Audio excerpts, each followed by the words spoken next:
up you guys, this is Rob from Plays, and today we'll be digging our claws into Devstream 100 to see what's been hashtag confirmed. Okay, so it was a very long stream with a lot of things that were either lightly touched on or just mentioned in passing, so I figured I would pull out the most noteworthy and give them a bit of the spotlight. So let's start out with the asset list news.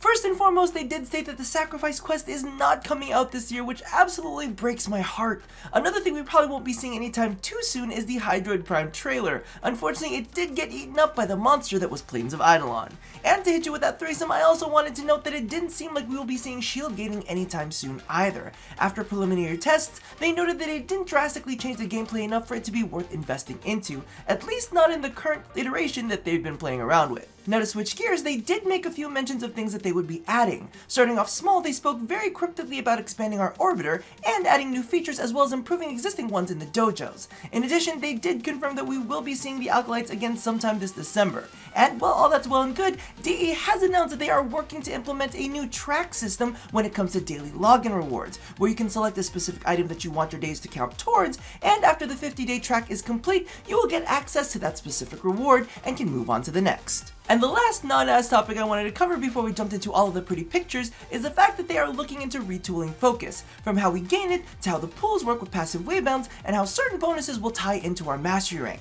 Now, keep in mind all of the information I'll be providing is something that they've stated on the Devstream, but does not necessarily mean that will be released as the finalized product. So first off, they are proposing making the pool size universal. This should combat having to pay for capacity for your waybound focuses in each individual school, and just having to pay for them once over. In addition, they are discussing removing the focus cap completely, but introducing diminishing returns once you have hit the current cap. They also noted that they may introduce a few different boosts, one that happens innately allowing you to gain large amounts of focus at the beginning of your farm, then other boosts that occur when you vary the mission types that you farm your focus on. On top of that, there is a proposed increase to the undiminished amount of focus you gain based on your mastery rank. And no, we are not done yet. They are also looking into retuning the amount of focus each individual node costs and providing us with another respec once they launch it. Now, let's take a gander over all of these juicy assets, starting with the upcoming Catlady frame Korra. This girl is definitely one after my own heart, with her ability to summon a custom Kavat and an exalted fucking whip.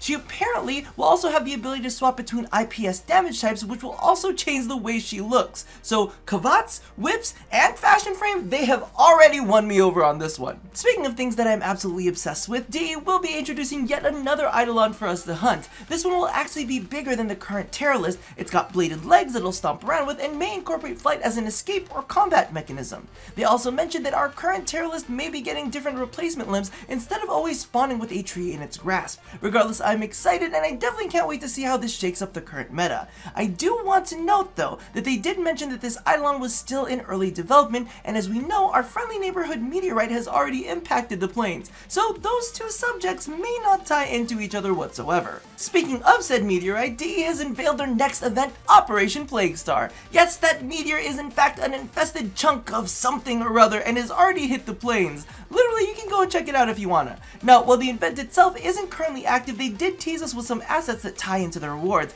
Yes, that is right. Aside from the return of the Snipetron, we've got the infested Zaw parts. I am super jazzed because y'all know I've been going crazy over Zaws lately, so I cannot wait to see what stats that they come with. Maybe even an elemental base damage or some kind of lifesteal effect. Regardless, I cannot wait for this one. Now, while that isn't our immediate future, they did mention a few last little bits. First off, they showed off the Grenier Ghoul in action, and they are set to become a part of the plains eventually. They also showed off a new animation for a two-handed katana. Oh my god, it looks absolutely amazing. But I hope we get more than like one variation of it, to be honest.